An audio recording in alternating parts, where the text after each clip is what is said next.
Alors une batterie est un terme usuel, parfois d'ailleurs utilisé à mauvais escient. C'est un dispositif électrochimique en fait de stockage et de restitution d'énergie. Ce qui différencie une batterie par exemple d'une pile, c'est le fait que ce soit rechargeable et donc avec une durée de vie qui est allongée.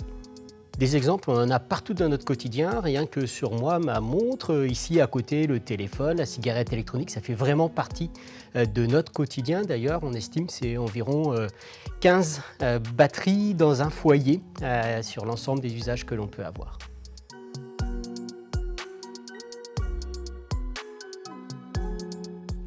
Alors les batteries peuvent être source de danger, ça peut être simplement une déformation mécanique de la batterie, ça peut être une fuite de l'électronique, mais parfois malheureusement on va avoir ce qu'on appelle l'emballement thermique qui va conduire en fait probablement à un début d'incendie. Donc l'idée c'est vraiment se protéger, évacuer et ne pas chercher à intervenir parce que ce sont des feux qui sont assez dangereux.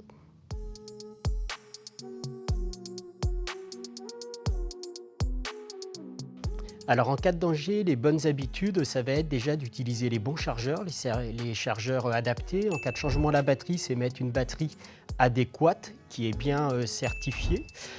Et puis c'est d'éviter de charger la batterie sur des objets qui peuvent eux-mêmes prendre feu, éviter de charger la batterie la nuit et puis essayer de respecter la règle des 80-20 en fait, où on essaye que la batterie n'aille pas sous un seuil de 20% de décharge et pas de plus de 80% de charge.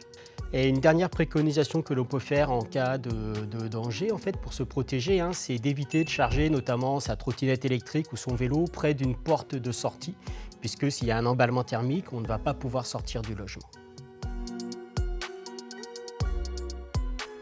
Alors il y a beaucoup de travaux qui sont en cours au niveau des laboratoires de recherche, au niveau des organismes nationaux pour améliorer la sécurité des batteries. On voit que les normes de test ne sont pas forcément adéquates, qu'il y a des problèmes d'échelle, qu'il y a des problèmes de comportement. Et donc l'idée c'est vraiment soutenir des projets de recherche pour venir apporter des nouvelles connaissances permettant de faire évoluer la réglementation et les normes d'essai de certification des batteries.